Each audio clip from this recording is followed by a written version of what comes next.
dalang di balik semua ini. Kun ini teriak Kinan saat dia membaca notifikasi handphonenya.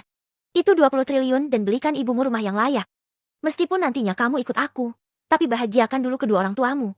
Dengar Ki, kamu jangan khawatir. Anggap saja itu gaji kamu di awal karena kamu akan menjadi seorang direktur perusahaan besar. Terang Kuni lagi. Sementara Kinan bengong. Bagaimana bisa Kuni mempunyai uang dan perusahaan yang banyak jika kemarin dia mendengar dari Steffi jika Kuni mengantar makanan dan bekerja sebagai ojo. Memikirkan semua itu membuat Kinan lagi-lagi bingung. Tapi saat teringat dengan cerita Kuni barusan membuatnya tak habis pikir karena Kuni selalu penuh dengan kejutan. Baiklah Kun, aku akan melakukan apa yang kamu suruh. Ucap Kinan singkat. Oh ya Ki, apa kamu tahu rumahnya Lurah? Anak kecil yang sakit. Kalau tidak salah keluarga Pak Hermansyah. Terang Kuni. Sementara Kinan tidak kenal dan dia juga tak pernah mendengar namanya. Dan akhirnya dia hanya menggeleng saat menjawab pertanyaan Kuni. Coba tanyakan ayahmu, karena beliau dulu pernah didatangi ke rumah ini. Terang Kuni lagi. Baiklah Kun, nanti aku akan kasih kabarnya. Tapi mana nomor HP-mu? Karena aku tidak memilikinya tahu. Ucap Kinan yang sudah berani manja pada Kuni. Oh iya sayang, hehehe. Ucap Kuni sambil memeluk Puspita erat-erat. Aku yang manja, Puspita yang dapat pelukannya. Cibir Kinan yang didengar oleh keduanya. Mendengar keluhan Kinan, Kuni dan Puspita tersenyum menggoda. Akhirnya Kuni bisa merasakan kembali kehangatan yang pernah dia rasakan dulu. Sehingga perasaannya saat ini jauh lebih bahagia lagi. Kemudian Kuni pamit untuk pergi ke Tago. Meskipun Kinan tidak rela, tapi Kuni hanya menghiburnya jika nanti sore dia sudah kembali dan itu sedikit mengejutkan mereka berdua. Sementara di Oceani, Cancelo ditemukan tewas secara mengejutkan tepat pukul 9 pagi dan putri kerajaan mereka, Putri Zauda dinyatakan hilang. Ada rumor yang mengatakan jika Putri Zauda lah yang membunuh ayahnya sendiri. Tapi saat mengetahui fakta jika Putri Zauda tak bisa menjadi seorang raja karena masih ada kakak laki-lakinya membuat rumor itu hanya sebuah rumor belaka. Bahkan rumor yang sedikit masuk akal mencuat di mana kakak Zauda membunuh ayah mereka sekaligus membunuh Zauda dan membuangnya di tempat yang tidak diketahui orang untuk menciptakan rumor yang pertama. Kemudian di Britania juga ikut gempar. Selain berita tentang Raja Cancelo, penduduk istana juga dibuat gempar oleh hilangnya putri kerajaan mereka, Putri Stella Romedal, secara tiba-tiba. Banyak yang beranggapan jika Putri Stella mengasingkan diri atau tersesat karena penyakit yang dideritanya sehingga pencarian besar-besaran di Britania dan negara tetangga gencar dilakukan. Sementara di Java, khususnya di Purple, dua berita itu menyita perhatian Eva. Dia sangat marah dengan Kuni karena bertindak ceroboh sekali. Jika dunia tahu kalau semua itu ulah Kuni, mungkin dunia akan memusuhi Java dan mereka bekerja sama untuk menyerang Java. Memikirkan semua akibatnya membuat Eva menepuk jidatnya. Dia tak tahu apa yang ada di pikiran Kuni sehingga dia bertindak gegabah seperti ini. Trulut, trulut, trulut. Nada dering handphone Eva berbunyi dan tambah kesal saat mengetahui siapa yang menelponnya. Halo Kun, kamu sungguh kejam Kun. Kamu ingin menciptakan kegaduhan di dunia ya? Lihat akibat ulahmu itu. Dunia gempar sekarang. Teriak Eva yang membuat Kuni terkejut. Kuni hanya ingin memastikan Kevin Sanjaya ada di mana dan Eva tanpa sebab mengomelinya. Baik-baik Eve, bicara pelan-pelan saja. Aku. Tukut, tukut, tukut. Sengaja Kuni matikan karena dia tak ingin diceramahi lagi. Cukup nenek entis yang marah-marah gak jelas tadi pagi. Setelah itu, Kuni langsung memutuskan untuk pergi ke kediaman keluarga Sanjaya. Dan Eva yang mengetahui lokasi ponsel Kuni ada di kota Sun lagi-lagi mengutuk Kuni. Dia yakin jika Kuni akan membuat ulah lagi. Sesampainya di depan gerbang keluarga Sanjaya. Hei kamu, cepat katakan pada majikanmu kalau kepala keluarga Mirza akan berkunjung. Ucap Kuni arogan pada penjaga yang seumuran dengannya. Kamu? Siapa kamu? Hah? Balas penjaga tersebut karena tak terima dengan sikap arogan yang ditunjukkan oleh Kuni. Oh begitu. Apa kamu ingin cacat? Aku yakin umurmu masih 24 tahun, jika kamu cacat. Itu tidak akan lucu buatmu yang gagah ini. Ucap Kuni lebih keras lagi. Kamu teriak penjaga tersebut. Mohaan teriak Kuni pada seseorang yang dia lihat dari kejauhan. Mohan yang namanya dipanggil seseorang langsung mencari dan mendapati orang yang memanggilnya ada di balik gerbang. Ada apa ini? Dan siapa kamu? Kenapa kamu mengenalku? Ucap Mohan penuh rasa penasaran. Guru Muhandi yang menyuruhku untuk mengambilmu dan seluruh rekan-rekanmu. Buka gerbangnya dan kamu akan tahu siapa aku. Terang Kuni dengan pancaran mata yang menakutkan. Sementara Mohan bergetar, penjaga yang pertama langsung kencing di celana saat mendengar dan melihat tatapan mata Kuni. Cepat Mohan! Teriak Kuni pada Mohan yang membuat Mohan terkejut. Buka gerbangnya. Ucap Mohan tanpa dah. Di hadapan gurunya, Mohan tak bisa berbuat apapun karena dia tahu jika gurunya Handi sangatlah kuat. Tapi dia lebih penasaran dengan pemuda di depannya ini karena pemuda ini menyebut nama gurunya dengan sedikit arogan tadi. Apa urusanmu kesini dan siapa kamu? Tanya Mohan sedikit menahan rasa gugupnya. Bawa aku pada Hendrik Sanjaya, ucap Kuni santai. Maaf itu tidak bisa. Karena ada jenderal. Oh Sukirman ada di sini. Apa Patimun juga ada di sini? Ucap Kuni memotong ucapan Mohan dan lagi-lagi membuat Mohan terkejut. Semua ada dan tidak boleh diganggu. Ucap Mohan setelah diam beberapa detik karena terkejut. Aku tahu kesetiaanmu Mohan. Jadi aku akan memberimu tugas nanti setelah kamu tahu siapa aku. Ikuti aku sekarang. Ucap Kuni lalu berjalan santai memasuki kediaman keluarga Sanjaya. Maaf, kamu siapa? Kenapa kamu mengenal guruku? Tanya Mohan sedikit gugup. Lihat saja dulu, ucap Kuni. Setelah itu Kuni menuju ke sumber suara yang ditengarai sebagai suara Jenderal Sukirman.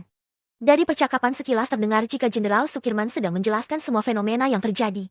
Bahkan raut wajahnya juga tak percaya jika dalam dibalik semua ini hanya satu orang dan itu kepala keluarga Mirza. Mendengar penuturan itu, membuat Kuni senang karena namanya sudah sedikit diperhitungkan. Dengan rasa bangganya yang tinggi, dia lalu masuk ke aula dengan elegannya dan menarik perhatian semua orang. Tak terkecuali Dewi, bidadari lainnya. Siapa kamu? Berani-beraninya kamu. Diam Patimun, atau aku akan membatalkan rencana pernikahanmu dengan Eva Mahoni. Ucap Kuni yang langsung mematikan ucapan Patimon. Bab 408. Omong kosong, seret dia. Sementara Patimon terkejut, Sukirman lebih terkejut lagi karena adiknya masih berhubungan dengan wanita iblis itu. Kamu, ucap Sukirman sambil menunjuk Patimon.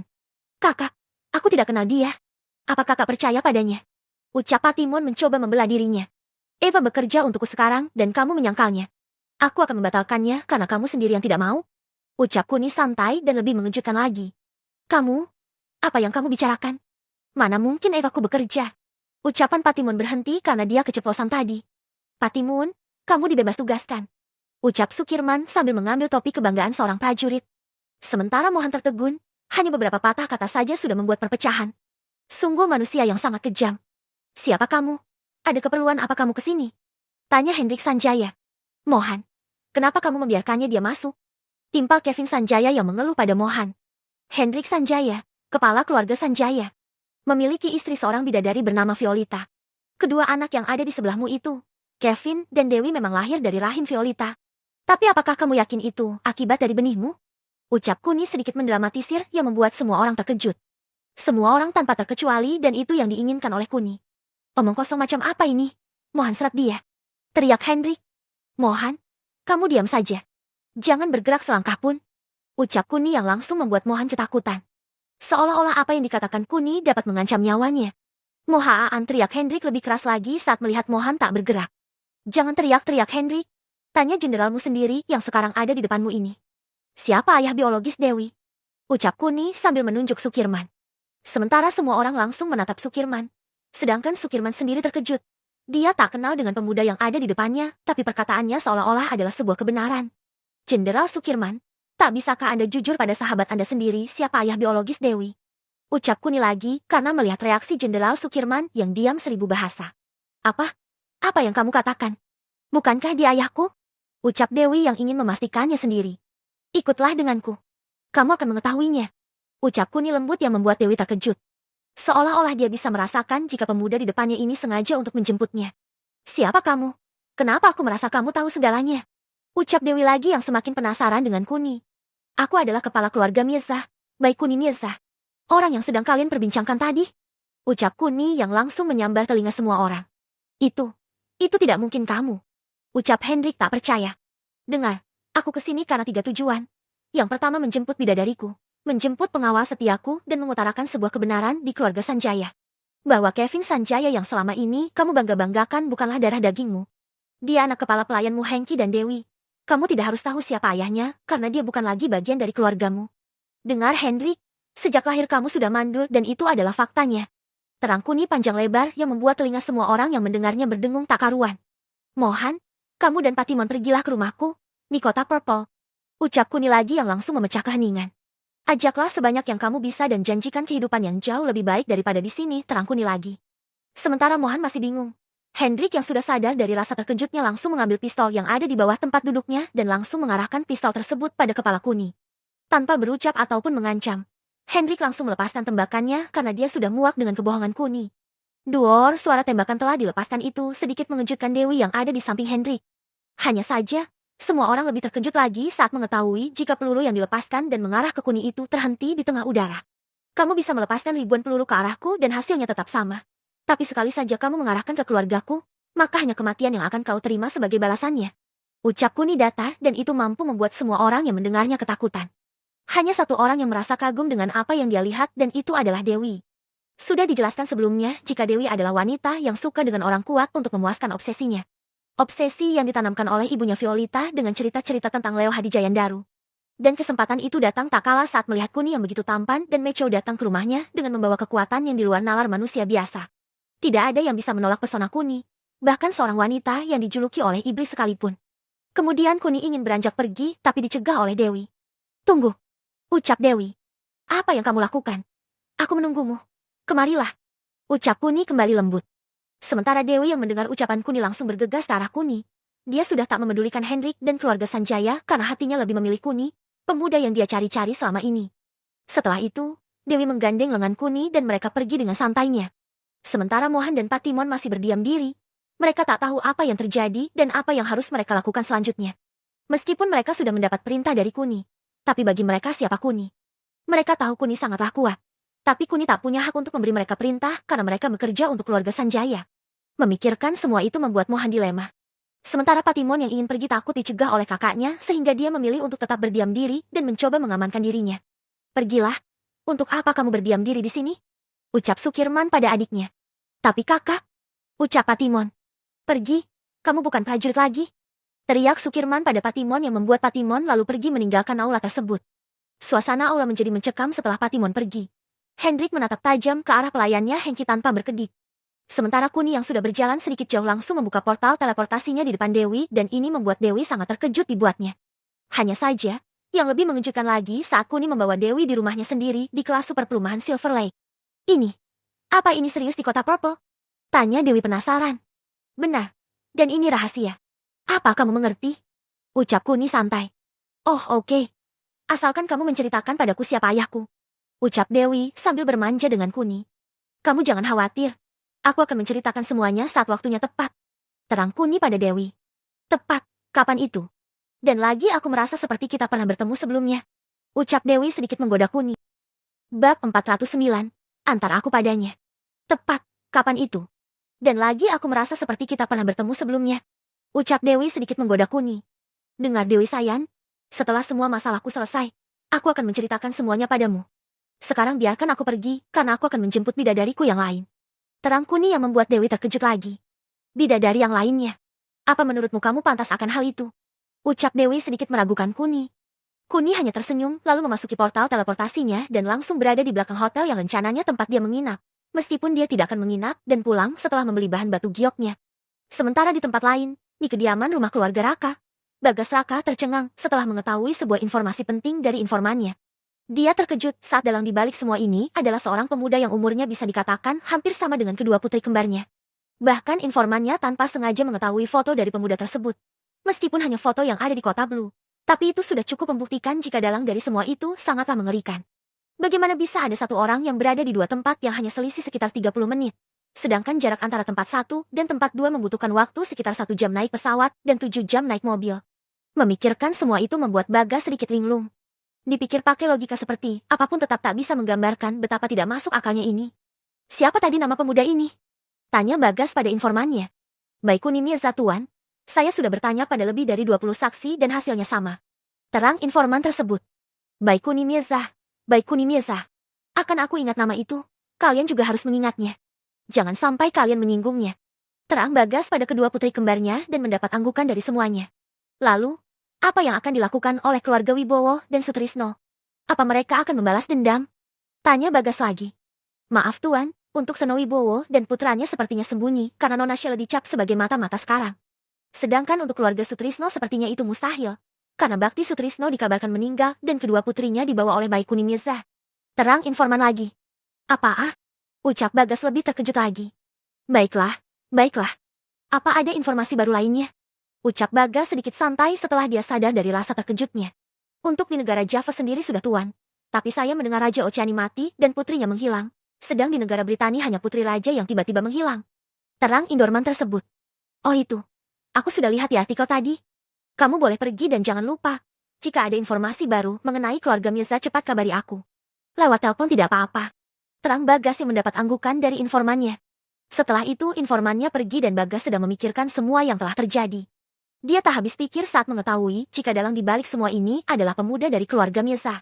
Hanya saja pihak kepolisian seperti tidak bertindak dan ini sedikit mengejutkan Bagas. Apa jangan-jangan dia mendapat dukungan dari kemiliteran batin Bagas? Kembali ke Kuni, setelah tiba di belakang hotel. Kuni lalu berjalan menuju hotel seperti biasa dan langsung masuk ke kamarnya. Jika sesuai jadwal, maka Fania akan tiba sekitar jam 1 siang dan masih kurang sekitar 40 menit lagi. Kemudian Kuni menelpon Eva untuk mengetahui situasi di sana, bagaimana sikap neneknya dan Stella serta perkembangan perusahaannya. Kamu gila Akun? Bukankah ini peresmian perusahaan Kinan Group nanti jam 7 malam? Dan sekarang kamu ada di Telegu. Teriak Eva memaki Kuni. Kamu jangan khawatir, siapkan saja semuanya. Aku pasti datang. Terang Kuni lalu mematikan teleponnya. Sementara Eva ingin berteriak keras. Tapi ketika ingat jika Kuni punya teleportasi maka amarahnya mereda sedikit demi sedikit. Kemudian, Kuni menelpon Kinan dan itu sedikit mengejutkan Kinan. Karena sebenarnya, sejak tadi Kinan menantikan telepon dari Kuni. Halo Sayan, sedang apa kamu? Sapa Kuni. Aku sedang bersama Puspita. Ucap Kinan senang. Oh baiklah, kalau begitu apa kamu nanti malam bebas? Aku ingin membawamu ke sebuah acara jam 7 malam. Ucap Kuni pada Kinan. Mendengar ajakan Kuni, membuat Kinan semakin senang. Hanya saja dia tak mungkin pergi sendiri karena ada Puspita di depannya. Tapi Kun, Puspita bagaimana? Ucap Kinan. Tentu saja diajak Sayan. Kalian sama dan aku tak akan pilih kasih. Ucap Kuni santai. Baiklah. Aku akan menantikannya. Ucap Kinan pada Kuni. Baik, sampai ketemu nanti malam. Jangan lupa bilang ke Puspita ya. Ucap Kuni lalu mematikan teleponnya. Setelah itu, Kuni menelpon Sisel dan menyuruh Sisel untuk mempersiapkan semuanya. Dari baju neneknya, Mona, Lise, Vela, Mela, Stella, Sauda. Pokoknya harus baik karena mereka semua akan diajak ke acara peresmiannya nanti malam. Sisel hanya mengangguk dan mengiyakan permintaan Kuni. Kemudian Kuni menelpon Dewi dan mengabari hal yang sama. Hanya saja kali ini, belum selesai dia berbicara. Bel pintu kamarnya berbunyi dan Kuni yakin jika itu Fania. Baiklah Dewi. Aku menantikannya. Sampai ketemu malam nanti. Ucap Kuni lalu mematikan teleponnya. Setelah itu Kuni membuka pintunya dengan sedikit semangat dan terkejut saat seorang pria sedang berada di depannya. Di mana Fania? Tanya Kuni pada laki-laki tersebut. Fania, dia tidak bisa menemani Anda Tuan karena dia sedang ada masalah dengan pemilik kontrakannya. Ucap laki-laki tersebut. Betapa terkejutnya Kuni saat mendengar hanya masalah kontrakan. Kemudian Kuni mengingat-ingat dan seharusnya memang dia bertemu dengan Fania masih beberapa bulan ke depan. Antara aku padanya. Ucap Kuni santai. Maaf Tuan, tugas saya menemani Anda, sehingga saya tak. Ini 10.000 co hanya untuk mengantarkan aku pada Fania. Ucap Kuni santai lagi sambil menyodorkan uang segepok. Melihat uang tebal di depannya, laki-laki itu hanya mengangguk tanda setuju. Kemudian dia mengantar Kuni menggunakan sebuah taksi dan kali ini Kuni terkejut saat turun dari taksi. Sebuah perkampungan yang jauh lebih kumuh dari milik Lisa. Bahkan udaranya yang kotor serta bau sekali itu membuat Kuni ingin menangis. Dia tak menyangka jika Fania tinggal di daerah seperti ini. Kemudian Kuni dibawa menyusuri ganggang sempit dan bahkan dia yakin sekali jika Fania selalu kelelahan saat menuju rumahnya karena selain berliku, naik turun dan juga sempit ini sangat menyulitkan Fania untuk berjalan dengan leluasa. Tuan, di atas sana rumahnya. Ucap laki-laki tersebut. Ini untukmu lagi, kamu boleh pergi sekarang. Ucap Kuni sambil memberikan tambahan 50.000 co lagi. Bab 411 menit. 10.000 co. Ini untukmu lagi, kamu boleh pergi sekarang. Ucap Kuni sambil memberikan tambahan 50.000 co lagi.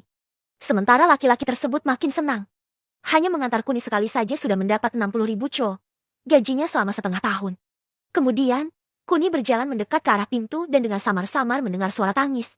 Saat mendengarnya dengan seksama, suara tangis itu lebih dari 2 orang dan mereka sangat menyesali keputusan seseorang yang berhutang pada seorang rentenir. Di sela-sela tangisannya, Kuni bisa mendengar dengan sangat jelas jika Fania sebenarnya ditipu. Dia ditipu oleh teman cowoknya yang berhutang ke rentenir atas nama Fania. Itu sebabnya, meskipun Fania sudah dibayar penuh sebelumnya oleh Eve sebesar 40.000 co selama 4 bulan, dan uang itu langsung habis tak kala seorang rentenir mendatanginya dan merampok uangnya. Bahkan akibat dari kejadian ini membuatnya menunggak uang sewa kontrakannya dan terancam akan diusir dari sini kalau sampai malam nanti dia tidak membayar uang sewanya. Permisi, ucap Kuni di depan pintu. Kemudian Fania yang berada di balik pintu langsung berdiri sambil mengusap air matanya. Kemudian dia membuka pintu saat air matanya sedikit kering dan terkejut saat melihat laki-laki tampan berdiri di depan pintunya. Sementara Kuni saat melihat Fania sembab, dia tak bisa menahan dirinya dan langsung memeluk Fania yang membuat Fania makin terkejut saja. Maaf siapa ayah? Ucap Fania sedikit terbata-bata karena dia malu baru kali ini dia dipeluk oleh seorang laki-laki, apalagi laki-laki tersebut tampan. Biarkan seperti ini. Aku akan membayar waktumu saat aku memelukmu. Jangan khawatir. Ucap Kuni lirih dan tetap memeluk Fania erat-erat.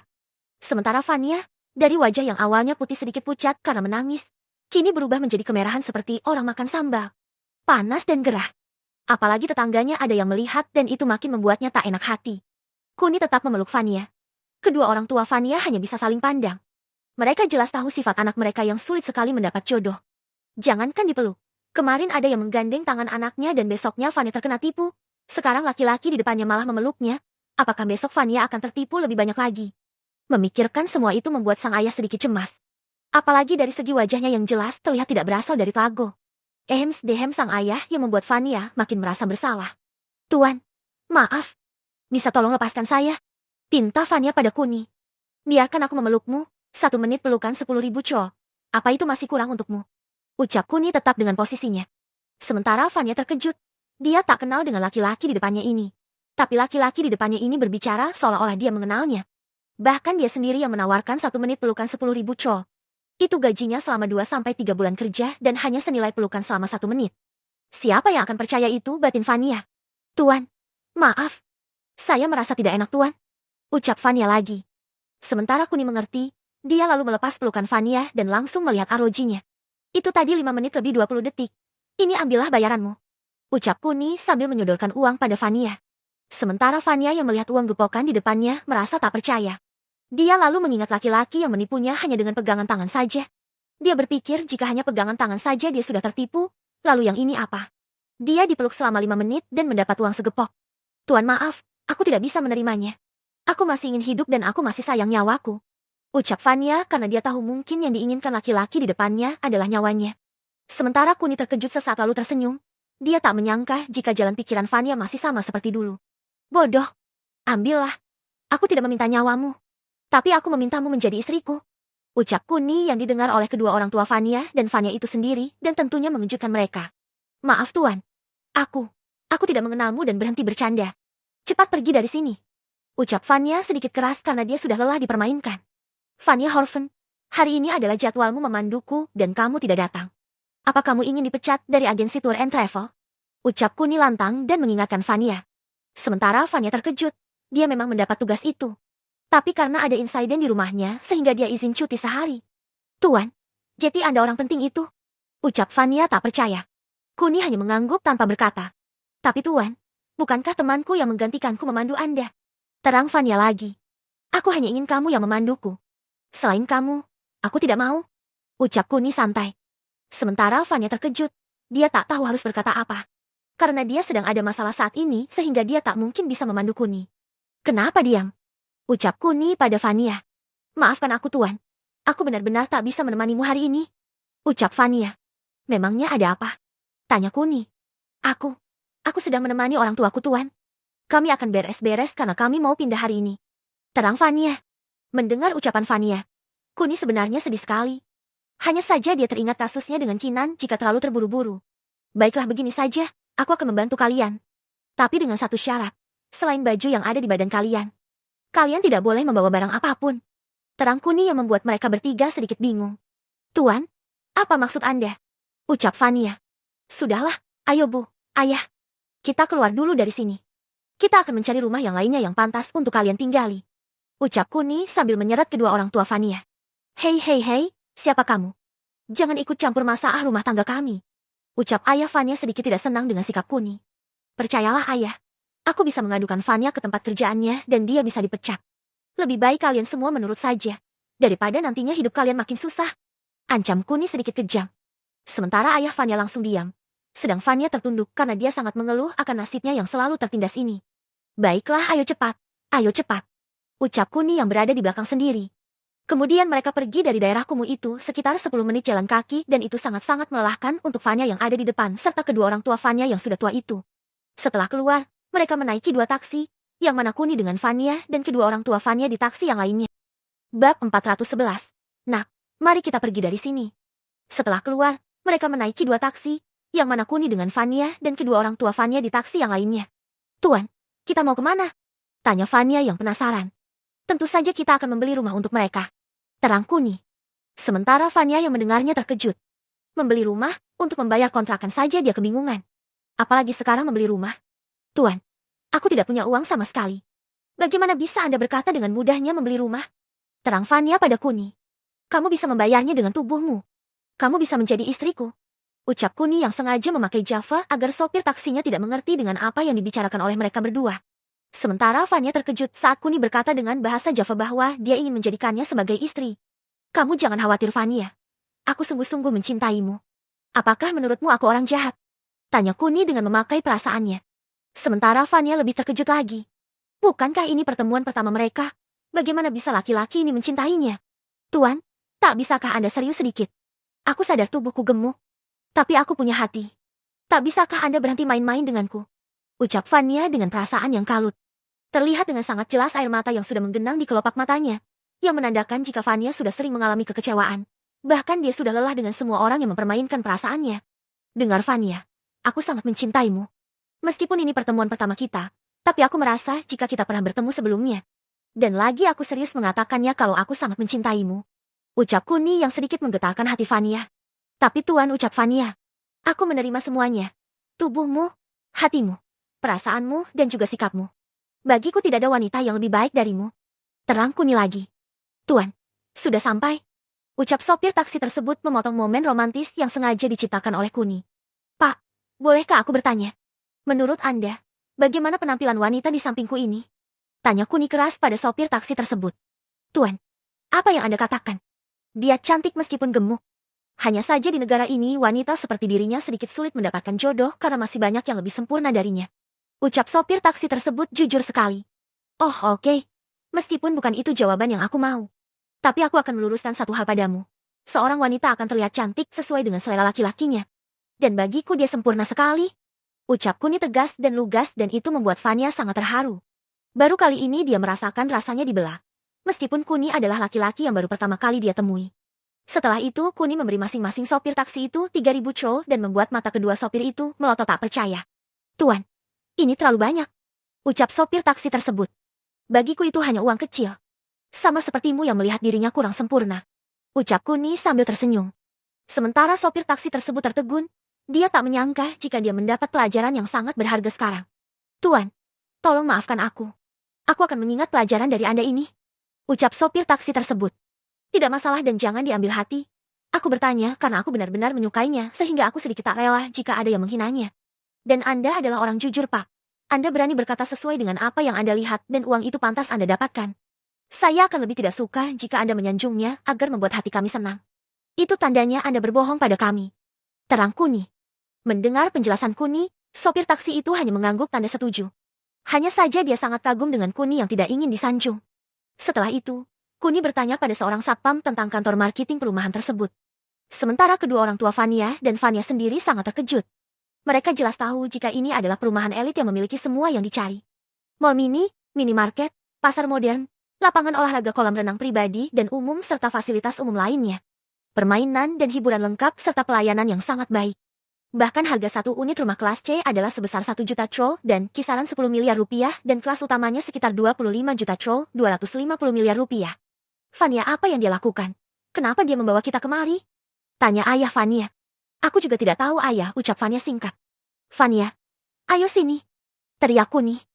Vanya langsung berlari kecil. Sementara orang tuanya berjalan biasa karena usianya sudah tak bisa untuk berlari lagi. Tuan, ayah. Ucap Vanya sambil terengah-engah.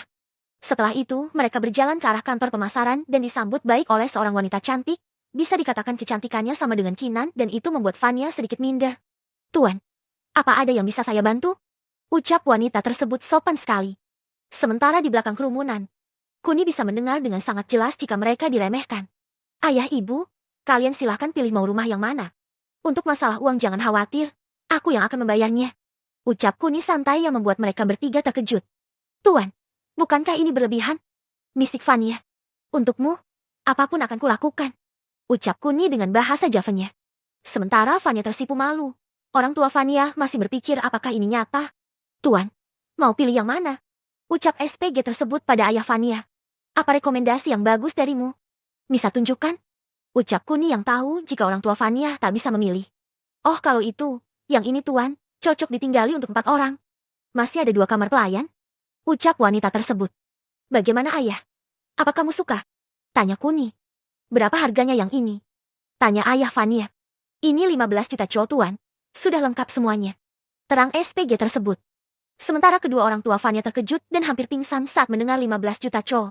Untuk biaya sewa per bulan 4.000 co saja mereka kalang kabut. Sekarang harga satu buah rumahnya 15 juta co. Nah, mari kita pergi dari sini. Ucap ayah Vanya pada Kuni. Jangan khawatir ayah, tolong urus berkasnya. Akan aku bayar cash sekarang juga. Ucap Kuni santai. Tuan, bukankah itu terlalu berlebihan? Keluh Vanya. Apa yang kamu katakan Vanya? Kamu akan terkejut setelah kamu tahu siapa aku. Ucap Kuni santai yang masih tetap membelikan rumah untuk kedua orang tua Vanya. Setelah itu, proses pembayaran yang sangat lancar sekali, di mana Kuni membeli sebuah rumah seperti membeli jajanan cilok di pinggir jalan. Satset dan cepat. Bab 412, kembali ke tujuan utama. Kemudian mereka berempat pergi ke rumah yang baru mereka beli, dan di sini Vanya sangat terharu sekali. Dia tak tahu laki-laki di depannya ini, meskipun laki-laki itu selalu merayunya. Tapi apa yang dia lakukan untuk kedua orang tuanya, tak bisa dia balas dengan apapun. Ayah, ibu pakai ini. Pinnya XX. Mulai sekarang, makanlah yang enak. Kalian jangan takut kekurangan uang lagi, karena isi ATM ini 1 juta co dan akan terisi otomatis setiap tanggal pertama. Jadi tolong jangan berhemat mulai sekarang. Terang Kuni yang kembali mengejutkan mereka. Nah, kami tidak kenal kamu dan bahkan kami tidak pernah bertemu kamu. Lalu apa yang kamu berikan pada kami? Apakah ini pantas kami terima atau kamu meminta imbalan nyawa dari kami? Ucap Ibu Vanya yang kali ini sudah tak bisa diam lagi. Tidak Ibu, semua ini aku beri karena Ibu telah melahirkan wanita cantik dan baik hati seperti Vanya. Aku tidak akan meminta nyawa kalian. Aku selalu berdoa semoga Ibu dan Ayah baik-baik di sini. Aku hanya meminta satu hal pada kalian dan itu adalah Vanya. Aku ingin menikahi Vanya dan membawanya ke negaraku. Di sana, aku akan membahagiakan Vanya. Itu janjiku pada kalian. Ucap Kuni yang untuk kesekian kalinya mengejutkan mereka. Entah sudah berapa kali Kuni menyanjungnya, sudah berapa kali Kuni mengajaknya menikah, sudah berapa kali Kuni selalu merayunya. Hal itu tidak pernah dihiraukan oleh Vanya karena dia sadar jika mungkin Kuni hanya mempermainkannya. Tapi sekarang, saat Kuni membelikan orang tuanya sebuah rumah, memberinya uang belanja, bahkan meminta restu secara langsung pada orang tuanya membuat hati Vanya luluh. Dia sadar, dia tak pantas mendapat cinta dan kasih sayang dari Kuni, tapi tindakan Kuni sudah sangat berlebihan untuknya. Bahkan hanya untuk menyerahkan seluruh hidupnya untuk membayar kebaikan Kuni tidaklah cukup. Naak, kami sangat menyayangi Vanya. Dia adalah tulang punggung sekaligus kebanggaan bagi kami. Tapi sejujurnya kebahagiaan dia nomor satu bagi kami. Kami ikut sedih saat dia menangis. Entah karena laki-laki atau masalah pekerjaan. Bagi kami dia adalah cahaya. Tapi jika kamu memang benar-benar tulus mencintainya, hanya satu pesan kami, jangan biarkan cahaya kami meredup dimanapun dia berada. Tolong jangan sakiti dia. Lebih baik pulangkan dia pada kami jika kamu sudah bosan dengannya. Terang Ibu Vanya yang sangat menyentuh sekali. Bahkan Vanya yang terlampau baik itu tak bisa membendung air matanya dan menangis di pelukan ibunya. Ibu jangan khawatir, saya akan menjaga dan melindungi Vanya dengan sangat baik. Kalau begitu kami permisi dulu Bu, karena kami masih memiliki pekerjaan lainnya. Ucap Kuni saat melihat waktu sudah jam 3 sore. Kemudian mereka berpisah, di mana kali ini Vanya sudah memantapkan tekadnya untuk mengikuti Kuni. Dia sudah tak punya cara lain lagi selain menyerahkan jiwa dan raganya untuk membalas kebaikan Kuni. Tuan, kita mau kemana? Tanya Vanya. Panggil aku Kuni Sayan. Aku ingin kamu mengantarku ke gudang batu giok terdekat. Aku ingin membeli batu giok dan mengirimnya ke negaraku. Terang Kuni. Baik Tuan. Kun. Ucap Vanya malu-malu. Jangan khawatir. Kamu nanti akan terbiasa. Ucap Kuni santai. Sementara Vanya seperti wanita pada umumnya yang sedang kasmaran. Dia kagum dengan Kuni yang tak pernah menilai dan berucap tentang fisiknya. Dengan cepat, mereka tiba di gudang batu giok terdekat. Meskipun tidak sebesar milik Mouse, tapi setidaknya ini bisa menyingkat waktu Kuni. Silahkan Tuan, silahkan. Mau pilih yang mana? Ucap pelayan gudang pada Kuni. Di mana pemilik gudang ini? Tanya Kuni sambil melihat semua bongkahan batu giok yang ada di depannya. Tuan Ward sedang keluar sebentar Tuan. Ucap pelayan gudang. Cepat panggil dia. Aku tidak punya waktu untuk menunggunya. Ucap Kuni sedikit tergesa-gesa. Baiklah, sebentar Tuan. Akan saya coba hubungi Tuan Ward. Ucap pelayan gudang. Setelah itu pelayan tersebut keluar dan kembali bersama seseorang 10 menit kemudian.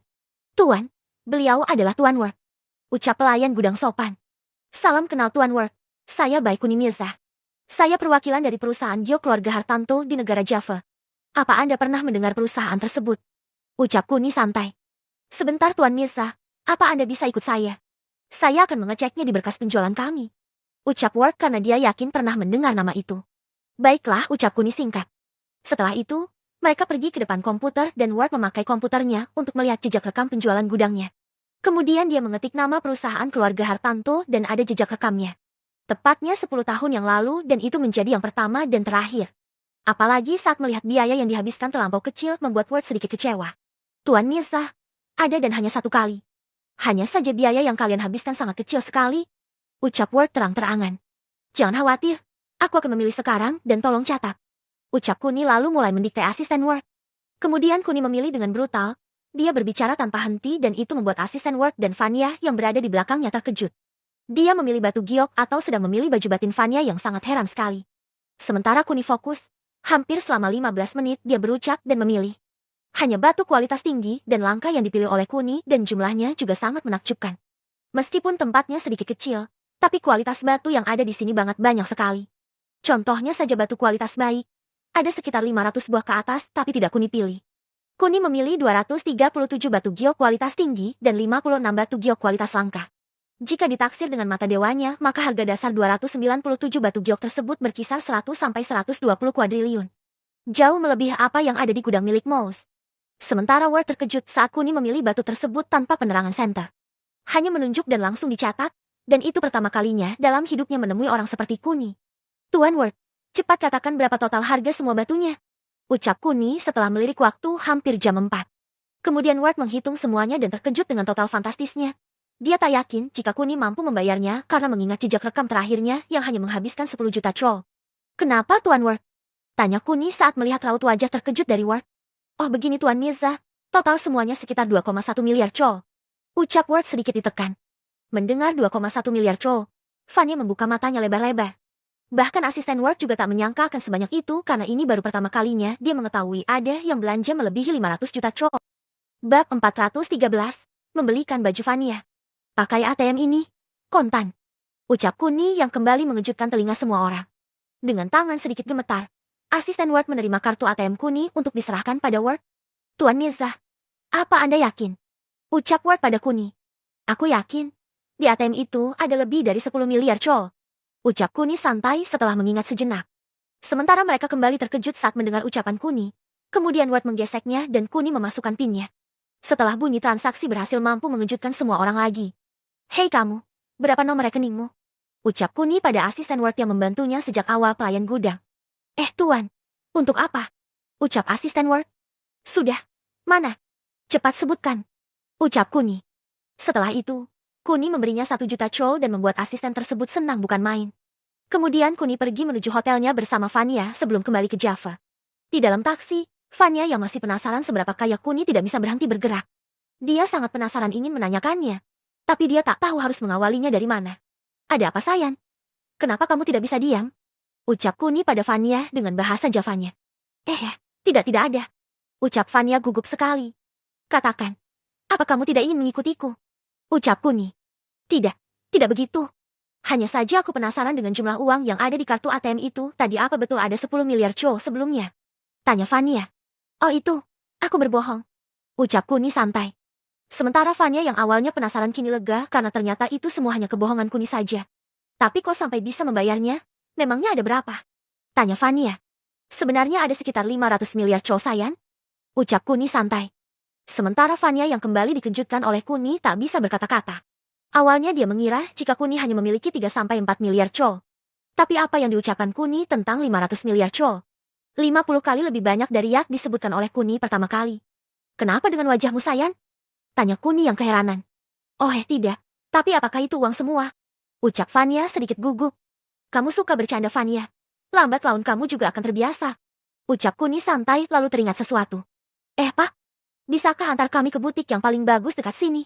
Kami tidak akan pergi ke hotel. Ucap Kuni pada sopir taksi dan mendapat anggukan darinya. Kun, untuk apa Tanya Vanya keheranan. Untukmu sayang, kamu akan aku ajak ke acara besar malam ini. Jadi sudah sepantasnya kamu memakai baju terbaik di sini. Terang Kuni lagi. Untukku, acara besar.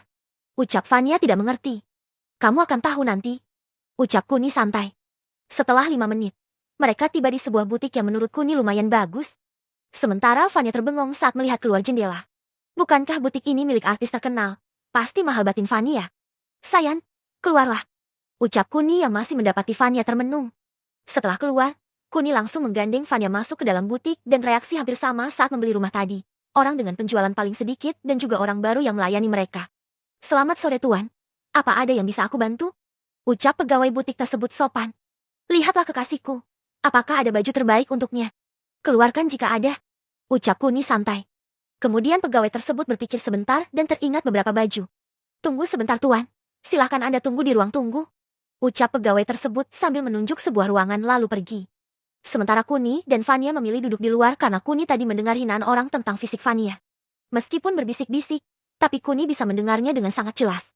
Kemudian, pegawai tersebut kembali dengan membawa 3 stel pakaian yang menurut Kuni biasa-biasa saja. Apakah ada baju yang lebih baik dari ini, yang cocok digunakan ke acara-acara besar? Pinta Kuni pada pegawai tersebut. Coba saya cari lagi tuan. Ucap pegawai tersebut lalu pergi lagi sambil membawa bajunya tadi. Biarkan itu di sini. Sayang cobalah.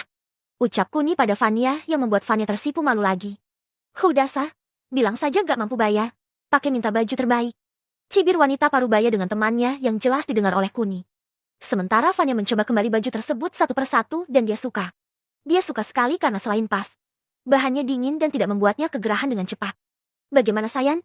Apa kamu suka? Tanya Kuni. Ini bagus Kun, pasti mahal. Ucap Vania tanpa sadar yang malah mendapat tawaan dari 2 wanita parubaya tadi. Aku tidak butuh harganya. Aku hanya butuh apakah kamu menyukainya atau tidak. Ucap Kuni santai sambil memeluk Vania. Kun, jangan di sini. Aku malu. Ucap Vania. Kenapa harus malu sayang? Aku terima kamu apa adanya. Ucap Kuni santai. Tak berselang lama, pegawai tersebut kembali dengan membawa sebuah gaun yang sangat elegan dan indah. Tapi Kuni meragukannya apakah muat di badan Eva atau tidak. Sayang, cobalah. Ucap Kuni. Tapi Kun, ini pasti jauh lebih mahal lagi. Keluh Vania yang didengar oleh pegawai dan 2 wanita parubaya tadi. Sayang, bukankah aku sudah bilang tadi? Ucap Kuni. Berapa total keempat baju ini aku akan membayarnya secara kontan. Ucap Kuni lagi. Kun, ini belum aku coba. Keluh Vania. Tidak apa-apa, jika tidak pas buang saja. Ucap Kuni sengaja dibikin keras dan itu didengar dengan jelas oleh pegawai wanita tersebut dan 2 wanita parubaya itu. Tuan, totalnya 1,7 juta chol untuk 4 baju ini tuan. Ucap pegawai. Hei kalian, dari tadi aku mendengar cibiran kalian tentang kami. Apa kalian sanggup membayar 4 baju ini atau tidak? Ucap Kuni yang berbalik pada 2 wanita parubaya tersebut.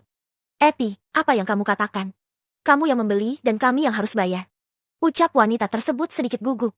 Tidak, bukan itu maksudku. Dari tadi aku mendengar kalian selalu menghina kami.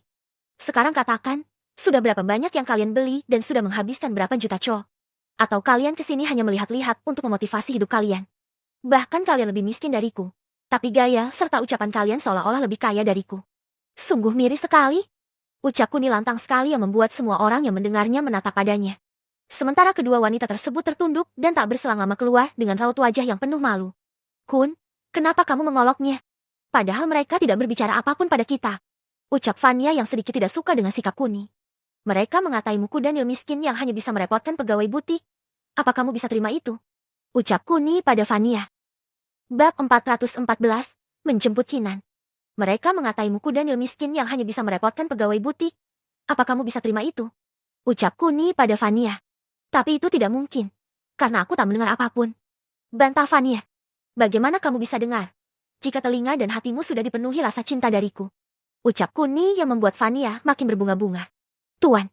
Ucap pegawai tersebut yang sedikit mengejutkan Kuni. Oh iya, pakai ini. Ucap Kuni lalu menyerahkan ATM-nya.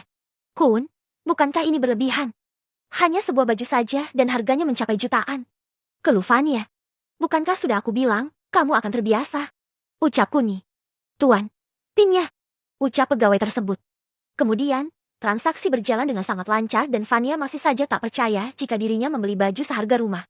Seolah-olah seluruh tubuhnya berat karena sebuah rumah yang dia pakai. Oh ya, ini untukmu karena mau melayani kami dengan sabar. Ucap Kuni pada pegawai tersebut sambil memberikan uang segepok banyak pada pegawai tersebut. Hal ini Kuni lakukan untuk menampar para pegawai yang tadi mencibirnya karena terlalu meremehkannya. Tuan, ini terlalu banyak tuan. Ucap pegawai wanita tersebut. Hanya 200.000, itu sangat kecil untukku. Ucap Kuni santai lalu berbalik pergi. Sementara pegawai wanita tersebut gemetar saat mendengar 200.000. Itu gajinya selama setahun dan bisa dia dapatkan dari satu orang saja. Setelah itu Kuni menuju kamarnya bersama Vania dan siap-siap untuk pergi melalui teleportasinya. Kun, ucap Vania penuh perasaan. Ada apa sayang? Ucap Kuni sambil memeluk Vania dari belakang. Aku tidak tahu siapa kamu. Aku tidak pernah bertemu kamu sebelumnya dan aku benar-benar tidak mengenalmu. Entah kamu muncul dari mana. Tapi kehadiranmu sungguh-sungguh membuatku berubah. Tadi pagi aku kebingungan mau mencari uang kemana. Tapi sekarang, aku merasa bahwa uang tidak begitu berarti lagi. Aku tidak tahu seberapa kaya kamu atau seberapa baik kamu. Tapi semua tindakan dan semua yang kamu lakukan padaku dan kedua orang tuaku itu sudah cukup bagiku untuk menyerahkan seluruh jiwa dan ragaku ini padamu. Aku rela mati untukmu dan aku siap menyerahkan tubuhku ini. Aku siap memberikan apa yang aku punya meskipun sudah banyak yang menolak tubuh ini. Aku tidak tahu kamu melihat aku seperti apa. Tapi kamu harus tahu kalau aku sudah bosan dipermainkan. Aku harap kamu benar-benar mencintaiku dengan tulus meskipun bentuk tubuhku yang gemuk ini. Terang Vanya yang mengutarakan isi hatinya sambil membuka satu persatu kancing bajunya. Jangan sayang, aku masih ada acara. Hari ini, malam ini kamu akan tahu siapa aku. Kamu tenang saja karena aku benar-benar mencintaimu dengan tulus. Baik kamu gemuk ataupun kurus aku tetap mencintaimu. Terang Kuni singkat sambil mengancingkan lagi baju Vanya. Mendengar ucapan Kuni, Vanya makin meleleh hatinya. Dia sudah tak memiliki keraguan lagi karena dia benar-benar merasakan kasih sayang Kuni. Setelah itu Kuni membuka portalnya dan itu membuat Vanya terkejut. Bagaimana ada pintu secara tiba-tiba dan ada di hadapannya lagi. Ayo masuk sayang. Ucap Kuni. Ini apa Kun? Tanya Vanya keheranan. Kamu akan mengetahuinya setelah kamu masuk, ucap Kuni lalu menggandeng Vanya. Sedetik kemudian dia sudah tiba di kamar Dewi dan sedikit mengejutkan Dewi saat melihat wanita gemuk. Sementara Vanya terpesona oleh kecantikan Dewi yang sedang berdandan itu. Dia tak menyangka ada manusia secantik Dewi di dunia ini. Dewi. Ini Vanya dan Vanya ini Dewi. Kalian berdua sama-sama calon istriku. Ucap Kuni singkat.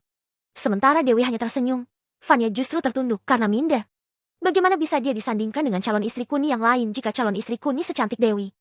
Memikirkan semua itu membuat Vanya seperti mempermalukan diri sendiri. Ada apa sayang? Kenapa kamu tertunduk? Apa kamu minder dengannya? Ucap Kuni pada Vanya. Aku tidak tahu apa yang terjadi. Tapi aku hanya tahu satu hal. Dewi sangat sempurna sekali. Lalu kenapa kamu masih membawaku ke sini? Tanya Vanya keheranan. Percayalah Vanya, semua orang memiliki kesan masing-masing di hatiku. Termasuk kamu dan Dewi tidak bisa disamakan.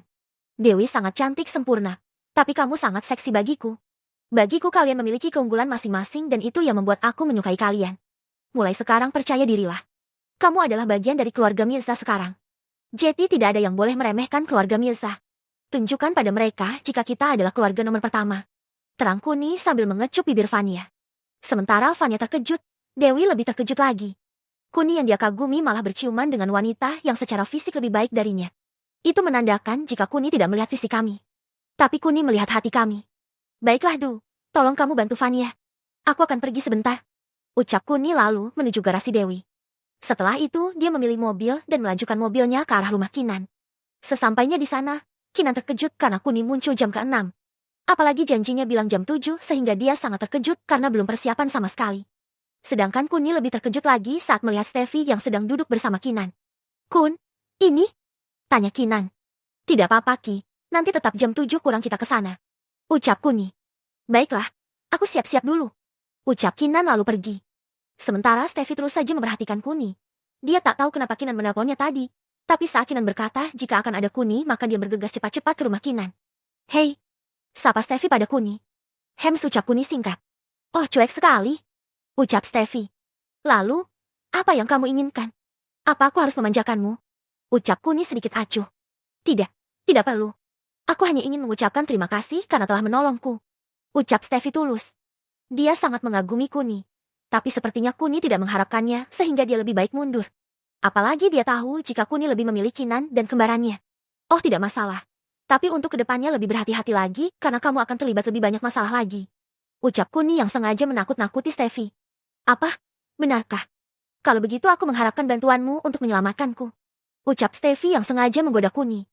Hehehe, mungkin aku tak bisa datang tepat waktu karena aku akan sibuk mulai sekarang. Ucap Kuni santai. Sibuk? Aku penasaran laki-laki tampan sepertimu sibuk apa? Ucap Steffi. Aku sibuk mengur. Ayo Kun, kami sudah siap. Ucap Kinan yang tanpa sengaja memotong ucapan Kuni. Oh baiklah, ibu dan yang lainnya kemana? Tanya Kuni. Bab 415, rencana menikahi semuanya N. Oh baiklah, ibu dan yang lainnya kemana?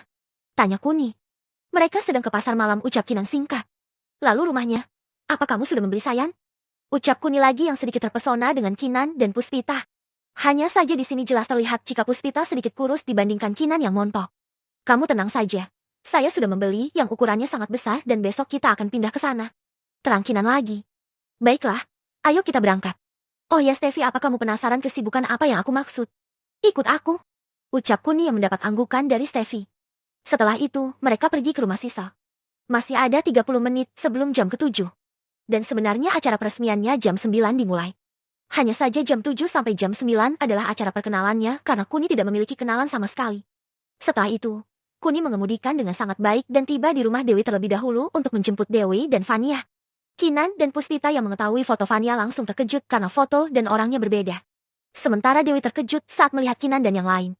Kemudian mereka berjalan ke arah rumah Sisal dan sesampainya di sana, Sisal yang sedari tadi menunggu Kuni karena penasaran dengan Zelda dan Stella karena tak ada di cerita sebelumnya. Kun kamu, ucap Sisal sedikit pelan karena dia bisa melihat Kinan dan Puspita. Dan lagi-lagi sama seperti Kinan dan Puspita, Sisal terkejut saat melihat Fania karena beda dengan yang difoto. Sementara Fania semakin terkejut dan minder lagi. Berapa banyak wanita yang ingin dinikahi Kuni? Baiklah kalian tunggulah di ruang keluarga. Aku akan menjemput nenek dulu.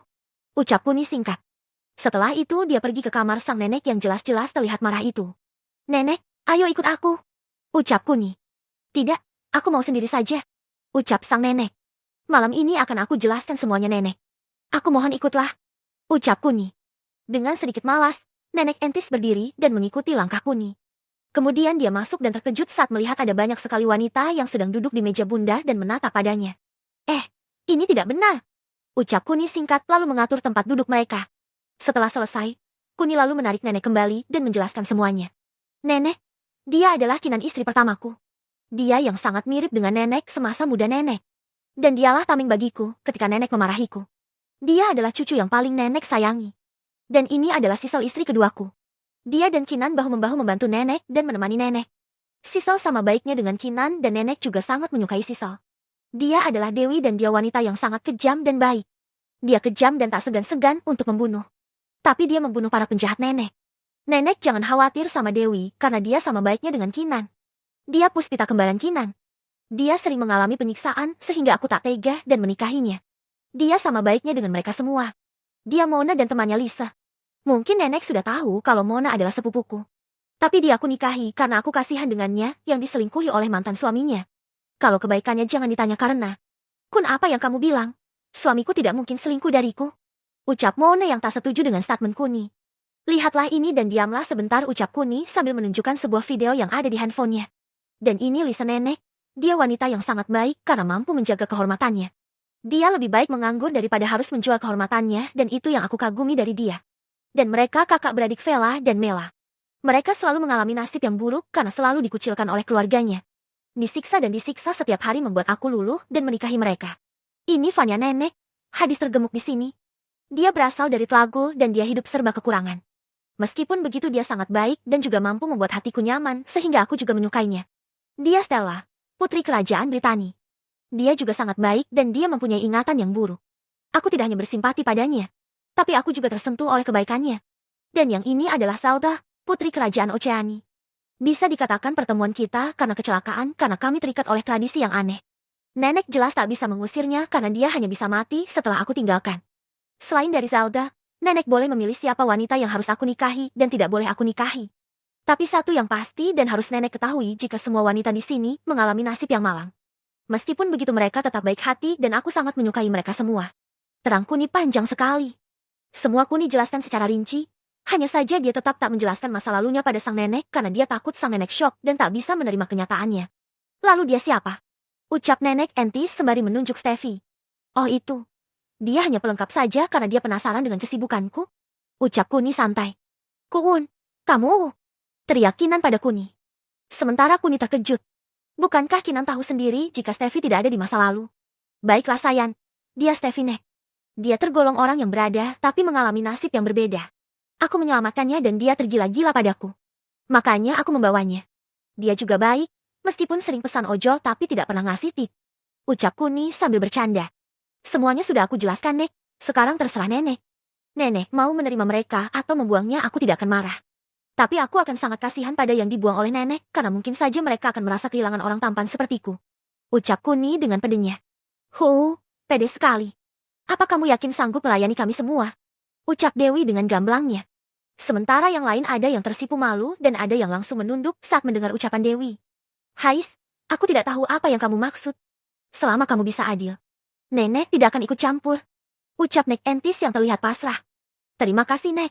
Sudah diputuskan bahwa kalian akan menjadi istriku dan menjadi bagian dari keluarga Mirza. Saatnya kita pergi ke acara peresmiannya. Ucap Kuni santai lalu ingin segera beranjak pergi. Kun, bagaimana dengan ratu kita? Rensi. Tanya Siso yang sedikit mengejutkan Kuni. Siapa? Siapa Rensi? Tanya Nenek Entis. Dan Ismi juga Kun. Apa kamu melupakannya? Ucap Eva yang tiba-tiba masuk dan semakin membuat Nenek Entis penasaran. Kuni. The End.